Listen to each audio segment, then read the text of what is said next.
Ahí está, recording in progress. Ahora sí, otra vez volvemos a esto. Acá está.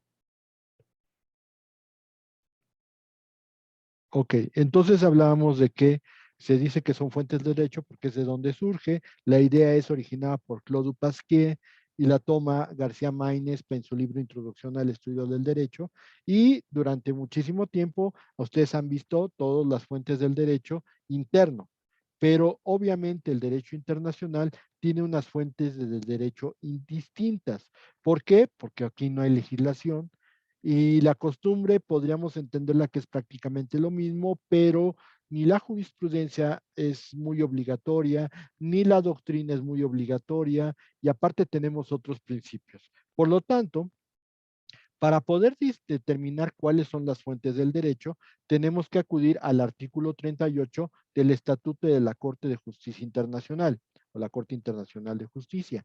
¿Por qué el artículo 38? Porque el artículo 38 dice que esta Corte Internacional de Justicia va a tomar, para tomar decisiones, va a poder determinar esas decisiones basadas en los principios o las normas jurídicas que se establecen ahí.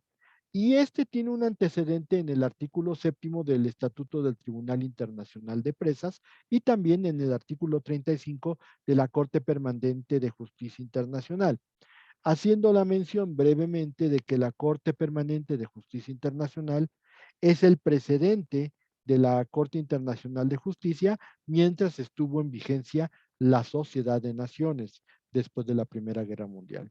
Entonces, esa es la situación que se da con los principios de derecho internacional, las fuentes del derecho internacional.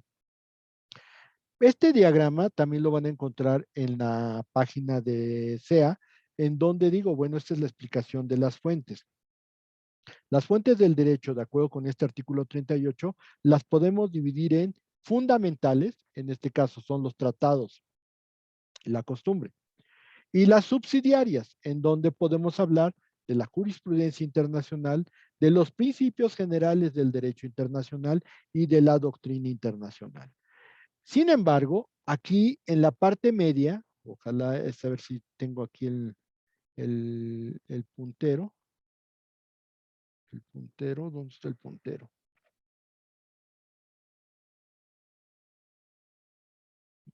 Aquí está el puntero.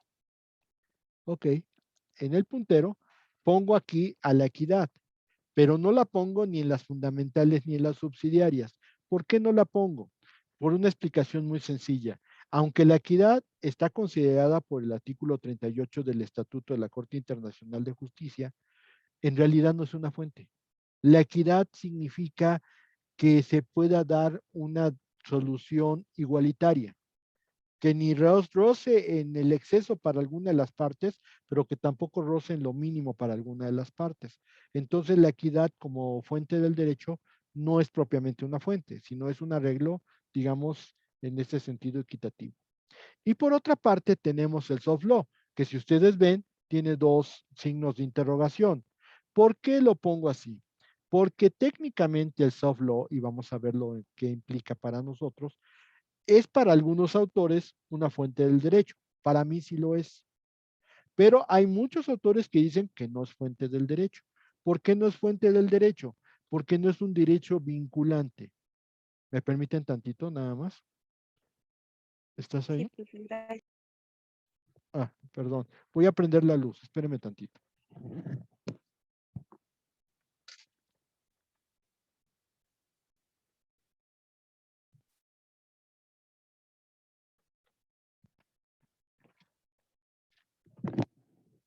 Es que ya me estoy poniendo en la oscuridad y se hizo muy feo, se nubló muy feo por aquí. Bueno, entonces, para mí sí son fuentes del derecho y lo voy a explicar por qué. Pero hay un montón de autores que dicen que no son fuente. Entonces, el soft law, aunque muchos consideran que no es fuente, aunque algunos lo consideramos que sí, pues vamos a tener que explicarlo, porque si hay algo que queda más que evidente, es que el soft law actualmente es una de las mayores fuentes de donde pueden emanar obligaciones para los estados. Y muchos dirían, bueno, entonces si causa obligaciones para los estados, entonces sí es fuente. Y muchos dicen, no, no es cierto, es que son obligaciones, pero son obligaciones si quieres. Ah, entonces no es fuente. Entonces, esa es la discusión que tenemos con el soft law y lo vamos a estudiar de manera muy determinada cuando lleguemos a esa parte. Entonces, este es nuestro diagrama fundamental. Voy a continuar con esto. Las fuentes del derecho internacional público, pues ya dijimos, las encontramos en el artículo 38 del Estatuto de la Corte Internacional de Justicia. Sin embargo, en los tiempos actuales, un autor, Manuel Becerra, investigador del Instituto de Investigaciones Jurídicas de la UNAM, especializado en Derecho Internacional, nos dice que realmente hoy las fuentes del derecho que se marcan en ese artículo están siendo arrebatadas, están siendo rebasadas por los acontecimientos del siglo XX, de finales del siglo XX y principios del siglo XXI. Por ejemplo, dice que los tratados ya han dejado de ser una fuente fundamental en cuanto a derecho. Y ante esa circunstancia, los tratados cada día se están debilitando ante una situación creciente que es el famoso soft law. Por lo tanto, para Manuel Becerra, las fuentes del derecho son las primigenias, que son estas, las implícitas en las relaciones internacionales con formas o procesos de creación, tales como son los convenios TRIPS que se manejan en la OMPI, o las fuentes inmediatas, los tratados, la costumbre y otras en donde los sujetos internacionales muestran sus intereses o valores para adaptarlos. Yo voy a ser sincero, o sea, sí me parece interesante el punto de vista del maestro Becerra. Sí, es cierto, cada día se están dando situaciones en las cuales, por ejemplo, el soft law está cada día siendo más fuerte que incluso los propios tratados. Pero también tenemos que ser muy realistas. Y la realidad está en que los tratados siguen siendo, a pesar de que no les guste a muchas personas, siguen siendo la materia fundamental de derechos en materia internacional. Por lo tanto, cuando yo les pregunte cuáles son las fuentes del derecho internacional público, yo sugeriría, por favor, que no se siga esta teoría de Manuel Becerra, porque es eso, una teoría, y mejor nos constriñamos al artículo 38. Es más fácil de entender, es más fácil de comprender. Sin embargo, como es un punto de vista distinto al mío, yo también los tengo que manejar y por lo tanto también se los tengo que informar a ustedes. El maestro Becerra ha hecho ya casi un tratado sobre esta situación y la verdad es que sí es cierto, cada día se dan uno cuenta de que los tratados están perdiendo fuerza, fuerza y fuerza y fuerza porque existen otras formas por medio de las cuales los estados empiezan a manejar su conducta jurídica. Pero sin embargo, sigue siendo fundamental el estudio de tratados para poder entender a todas las otras normas de derecho internacional. Esa es la situación por la cual estamos hablando del maestro Manuel Becerra. Ahora, en el derecho de los tratados tenemos la definición. Mi definición es la misma que maneja Seara Vázquez. Es todo acuerdo concluido entre sujetos de derecho internacional. Muy sencillo, muy básico, no tiene mayor chiste. Todo acuerdo suscrito entre sujetos de derecho internacional. Y entendemos que sujetos de derecho internacional son los estados y los organismos internacionales. Ahora bien, en cuanto a regulación de los tratados, tenemos el Convenio de Viena sobre Derecho a los Tratados de 1969 y el Convenio de Viena sobre Derecho de los Tratados entre Estados y organismos internacionales o entre organizaciones internacionales de 1986. El Convenio de Viena sobre Derecho de los Tratados del 69 tiene un precedente. Este precedente es el Tratado de La Habana sobre celebración de tratados. Este es a nivel americano. Esto se hizo con base en la OEA y es el precedente para la regulación universal de los tratados. Pero el convenio de 86 es, digamos, de lo más nuevo, es de lo más reciente, porque definitivamente lo que hace es regular estados y organismos internacionales o entre los propios organismos internacionales. Por eso hay muchas veces que nos falla esa situación. Ahora, el último punto que tocaría aquí es lo de la denominación. Si estamos hablando de que el concepto es acuerdo celebrado entre o estados y organismos internacionales, sujetos de derecho internacional, ¿por qué hablamos de la denominación? Bueno, el mismo convenio de Viena nos dice, cualquiera que sea el acuerdo o cómo se le denomine, si implica un acuerdo entre estados y organismos internacionales, o bien dicho, entre sujetos internacionales, será tratado para todos los efectos. No importa que al nombre, al tratado se le llame tratado, acuerdo, convenio, convención, acta, declaración, estatuto, letras reversales, acuerdo de caballeros, pacto entre naciones, eh, eh, protocolo, no importa cómo se le denomine, si en el acto encierra un acuerdo entre estados o entre estados y organismos internacionales, se considera que será tratado para todos los efectos legales. Por eso la denominación en materia legal es tan amplia. Por ejemplo, se dice tratado, es la palabra más utilizada, pero también se llama acuerdo, o también se llama convención, o también se le llama convenio, o también se le llama congreso, o también se le llama conferencia, o también se le llama acta, o por ejemplo se le llama declaración, o por ejemplo el protocolo, que el protocolo tiene una razón de ser. Si es un tratado, sí, pero generalmente el protocolo es para modificar un tratado. ¿Sí? Aquí, por ejemplo, la Carta de Bogotá de 1948 tiene dos protocolos, el protocolo de Buenos Aires y el protocolo de Cartagena de Indias. Esos dos protocolos modifican la Carta de Bogotá. Entonces, ahí le estamos dando, pero aunque se llaman protocolos, como implican un acuerdo entre sujetos de derecho internacional, serán considerados tratados. ¿Ok? Muy bien. Pasamos a lo que sigue. Los principios del derecho, los tratados son 4. El pacta sunt servanda. ¿Qué significa el pacta sunt servanda? Los tratados deben cumplirse. No dice que de buena fe, pero el convenio de Viena sí dice que los tratados deben cumplirse a la letra y de buena fe. ¿Esto qué quiere decir? Que tienen que cumplirse con la más estricta voluntad de cumplir una obligación. Sin embargo, pues sí existe un proceso, se llama pacta sunt servanda bona fides, pero ese no es el principio que nos rige. El principio que nos rige es que los tratados deben cumplirse. Y tal vez, uno de los elementos más esenciales para el cumplimiento del derecho internacional es ese. ¿Para qué te obligas a un tratado si tienes la absoluta o la incondicional decisión de no respetarlo? Pues es obvio que si quieres celebrar un tratado es porque lo quieres cumplir, no es para que lo incumplas.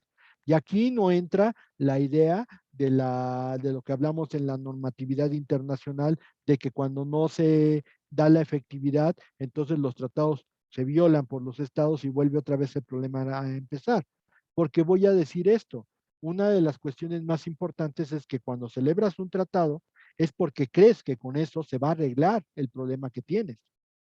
Claro que, pues por la misma situación que se da en el medio internacional, pues estamos hablando de que la efectividad debería ser considerada como un elemento fundamental para poder llevar a cabo el cumplimiento de un tratado. Pero es obvio que si por alguna razón el tratado no es efectivo hacia el problema que trata de solucionar, pues ningún Estado lo va a celebrar o ningún Estado lo va a cumplir. Entonces, ahí tenemos un problema muy serio. Insisto, pacta sunt servanda es que dice que los tratados deben de cumplirse. Segundo aspecto, el res inter alios acta nec nocere nec prodesse potest. El pacta sunt servanda nec nocere nec prodesse potest significa que los tratados solo obligan a las partes que lo celebran. Es decir, Estado A y Estado B celebran un tratado. Si ese Estado A y ese Estado B celebran un tratado, literalmente nosotros tendríamos que entender que no afecta en nada a Estado C. Sin embargo, a lo largo del tiempo, hemos entendido muchas veces que los estados, principalmente los poderosos, pues aplican el pacta sunt servanda y entonces les lo aplican a quien, incluso a quien no ha celebrado este tratado. ¿Por qué? Por la fuerza de la democracia o la fuerza de la mayoría. Lo explico de otra forma. El propio artículo primero de la Carta de las Naciones Unidas, la Carta de San Francisco de 1945, dice que cuando un Estado no se aparte de las Naciones Unidas, se entenderá que tiene que regirse por los principios establecidos por ella. Y muchos me dirán, oiga, pues de acuerdo con este principio, si no celebró la Carta de San Francisco, si no la firmó, si no se adhirió, no tiene por qué cumplir esa obligación, porque los estados que entran en las Naciones Unidas se supone que lo conminan o que lo ocasionan que sí lo cumpla. Pues es una de las tantas cosas que tendríamos que pensar, porque son excepciones precisamente al res inter alios acta. Nosotros debíamos de pensar que en muchas ocasiones la fuerza de la mayoría o la fuerza del país fuerte es lo que hace que un Estado pueda reaccionar hacia, hacia un cumplimiento de un tratado y que desgraciadamente los países que no son tan poderosos, pues entonces se vean influenciados en el hecho de que pues tienen que sujetarse a lo que ya se dispone en el tratado principal. En este caso, 193 países son parte de la ONU. ¿Cuántos quedan? 5 o 6 países que no son parte de la ONU. Pues ahí sí que cómo le hacemos para poder solventar su actividad. Ni modo que porque digan, no soy parte de la ONU, voy a incumplir todo lo que yo quiera o no le voy a respetar los derechos a los que sí son parte de la ONU. Pues es obvio que no. Estaríamos hablando de un principio de anarquía. Y obviamente, aunque hemos comentado que la sociedad es anárquica, pues es anárquica en cuanto a que sus resoluciones no se pueden cumplir. Pero desgraciadamente, el hecho de que nosotros tengamos una política en donde pues se hayamos celebrado un tratado o que seamos la mayoría de países, hace que los que están fuera del círculo pues se vean como sujetos que puedes tú ir animando para que entren al redil y por lo tanto ahí está la respuesta de por qué la Carta de las Naciones Unidas tiene ese principio que sería violatorio del Res Inter Alios Acta. Ex consensum adveniat vinculum significa los tratados son consensuales. Basta la sola expresión del consentimiento para que un tratado obligue a las partes. Aquí tenemos mucho que decir. ¿Por qué? Porque si bien es cierto, eso sería lo más ideal, tenemos que recordar que de acuerdo con procedimientos constitucionales, nosotros tenemos un procedimiento interno para aprobar los tratados. Ese procedimiento interno se llama la ratificación. Y entonces, cuando firma un Estado un tratado con su pluma, pues no quiere decir que ya esté obligado completamente al tratado. Estamos hablando de que tiene que pasar por un procedimiento que se llama ad referendum o bajo ratificación. Y por lo tanto, hay países como el de nosotros que cada vez que un embajador o un comisionado, un mandatario firma para obligar a su Estado, pues tiene que someterlo todavía a un proceso interno que se llama ratificación. Por eso la firma se hace ad referendum, previa ratificación. Y hay otros países que no. Yo te estaba comentándoles en la clase pasada, no en la primera unidad, que hay países donde si yo como embajador o yo como mandatario de mi país firmo un tratado, automáticamente ya es mi tratado para mí. Ya es parte de mi orden jurídico y por lo tanto lo tengo que cumplir. Muchos me dirán, oiga, ¿de veras? Sí. Países como Austria, países como Suiza, ellos firman el tratado y automáticamente ya ni siquiera tienen que ratificarlo, automáticamente ya es parte de su orden jurídico y eso ya es un procedimiento de muchos años. Por lo tanto, entonces hemos comentado, los tratados son consensuales. Y por último, el jus cogens. ¿Qué significa jus cogens? Jus cogens significa que el tratado no puede ir en contra de principios de derecho internacional. Y aquí hay un ejemplo muy básico. Si desde hace mucho tiempo nosotros hemos establecido que es un principio de derecho internacional el no agredir a los estados, no podríamos firmar un tratado como el que firmó la Alemania nazi y el régimen de José Stalin en la Unión Soviética. ¿Cómo fue ese tratado? Ese tratado fue de no agresión entre ellos, o sea, ni la Unión Soviética iba a atacar a Alemania, ni Alemania iba a atacar a la Unión Soviética. Todo está muy bien, todo eso es posible, pero ¿qué además trataron en ese, qué otra obligación hicieron en ese tratado? Pues que muy cómodos los señores Stalin y Hitler firmaron el tratado diciendo, pero como no nos vamos a agredir, hay un país entre nosotros que se llama Polonia. ¿Qué te parece si nos lo dividimos? Y lo peor del caso es que tanto Stalin como Hitler lo hicieron. Es decir, atentaron contra la soberanía de un país, en este caso Polonia, diciendo, pues bueno, si nos estorba, pues vamos a repartirnos, pues eso no se puede. ¿Por qué? Porque estaría en contra de la soberanía de Polonia. ¿Ok? Muy bien. Ese es el jus cogens. Esas cosas ya no se pueden pactar en los tratados.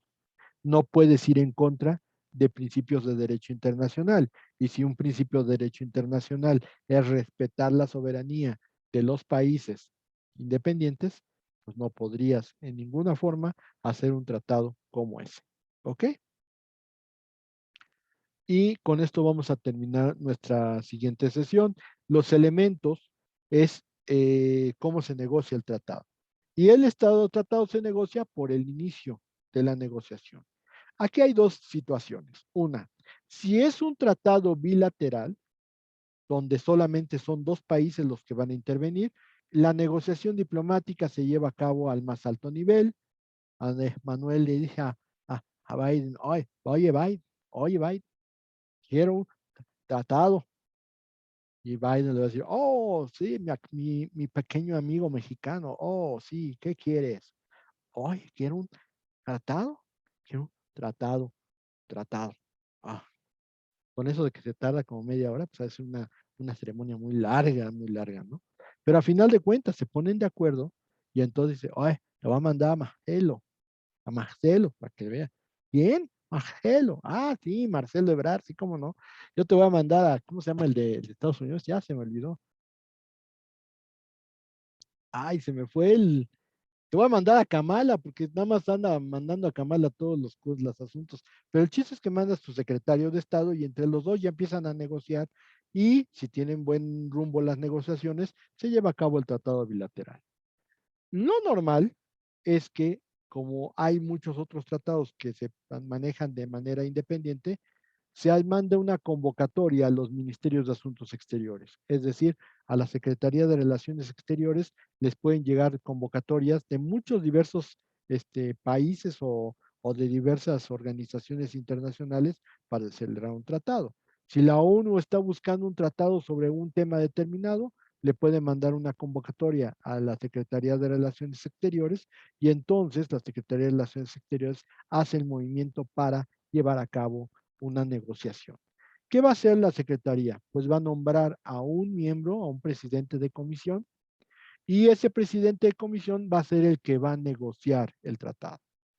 Obviamente tendremos que acudir al lugar donde nos dicen que va a ser la conferencia, tendremos que acreditar, en este caso, a los miembros de la comisión y por lo tanto vamos a seguir manejando la negociación del tratado con las personas que yo considere. Hay países que para un tratado determinado pueden mandar hasta 12 o 13 personas, hay comisiones que pueden ir de 5 de 3 o de 3, pero eso es dependiendo de lo que opine en este caso la Secretaría de Relaciones Exteriores. Aprendan una cuestión, aun cuando es una comisión muy pequeña, muy grande, el que comanda la comisión no son los técnicos ni otra persona, es el presidente de la comisión que ordena la Secretaría de Relaciones Exteriores. Él va a ser el mero mero de toda la comisión. Lo primero que tenemos que hacer es distinguir entre conferencias y congresos.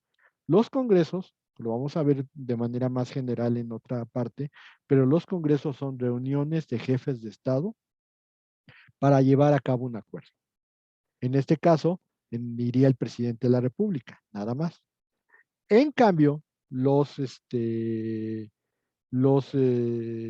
con las conferencias son reuniones de representantes de Estado de menor nivel que van a negociar una situación especial. Los congresos, si no va el presidente, puede ir el secretario de Relaciones Exteriores, pero es el único que puede ir. En cambio, en las conferencias, pues van funcionarios, desde los propios secretarios de Relaciones Exteriores hasta los funcionarios de más bajo nivel dentro de la propia secretaría. Ya lo he comentado, generalmente el presidente de las comisiones que van a negociar tratados de manera multilateral pues, son parte de la Secretaría de Relaciones Exteriores. Lo que hacen los señores es que cuando llegan a la sede del Congreso o de la conferencia, acreditan sus plenos poderes. Los plenos poderes son unos documentos en donde aparece la foto de la persona, está marcada con el gran sello de la nación, que es una facultad que tiene la Secretaría de Relaciones Exteriores, viene con más o menos en el sentido de que se autoriza a tal persona a llevar a cabo la negociación por parte de nuestro país en tal conferencia, y entonces eso cuando ustedes llegan tienen que mandarlo con el jefe de la conferencia. A ese jefe de la conferencia le van a recibir las cartas de los plenos poderes y entonces a cambio de los plenos poderes les van a dar una especie de credencial grandísima que se llama la acreditación. Teniendo la acreditación, ustedes pueden entrar y salir de la conferencia sin ningún problema. Lo que sigue es la determinación del idioma. La determinación del idioma es muy importante. ¿Por qué? Porque acuérdense ustedes que no todos hablamos de los mismos idiomas. Entonces, pues generalmente en las conferencias el idioma que más se utiliza es el inglés. Antes, el idioma diplomático por excelencia era el francés. Pero vamos a ser sinceros, si es a nivel latinoamericano la celebración del tratado, pues adivinen en qué idioma vamos a hablar. ¿Todavía no adivinan? Si es la situación de puros latinoamericanos, ¿en qué idioma hablaremos? En español. Pues en español. Pues hablamos español. Es más, los brasileños y los portugueses, si vinieran a platicar con nosotros, nos pueden entender más si hablamos en español que en otra lengua. ¿Cómo nos vamos a poner ahí a decir, ay, vamos a hablar en inglés? Pues es en puros, está Honduras, Guatemala, Uruguay, Argentina, pues vamos a hablar en español. Esa es la situación que nos correspondería. Muy bien. Pero eso es a nivel latinoamericano. Si estamos ante otros países, lo normal es que se busque un idioma que sea lo más, digamos, neutral posible, y en ese caso se maneja el inglés. Después se organizan las mesas de trabajo. Las mesas de trabajo tienen la facultad de que se van a discutir secciones del mismo tratado. Si el tratado es muy largo, podemos hacer 25 o 30 mesas de trabajo. Si el tratado es muy corto, pues a lo mejor entre todos los países que asistimos, armamos unas 10 mesas de trabajo y esas 10 mesas de trabajo van a platicar sobre una sección específica del tratado y van a discutir sobre él. Esas mesas de trabajo generalmente tienen un presidente, se elige un presidente entre los países que forman parte de esa mesa de trabajo y se aprueban como una labor legislativa, se aprueban las partes del tratado que te corresponden o hace las observaciones correspondientes. Una vez que esas partes del tratado ya se aprobaron, todo se discute en una sesión plenaria. Y en esa sesión plenaria, todos los países van a tener la posibilidad de hacer sus anotaciones, a platicar sus dudas, hacer sus planteamientos para ver si pueden cambiar alguna parte del tratado que no les beneficie. Siempre en todas las reuniones de este tipo, generalmente las reuniones de los representantes se van y se forman bandos.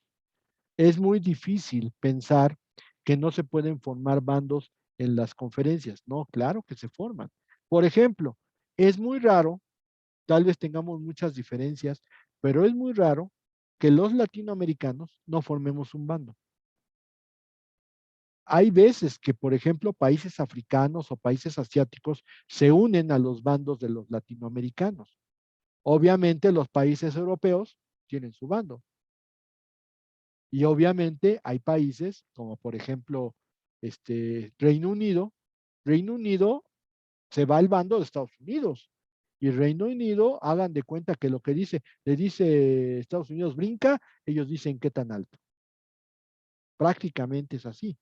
Y por ejemplo, una cuestión bien chistosa es que España, normalmente en las reuniones de tratados, no se une tanto con los latinoamericanos, fíjense.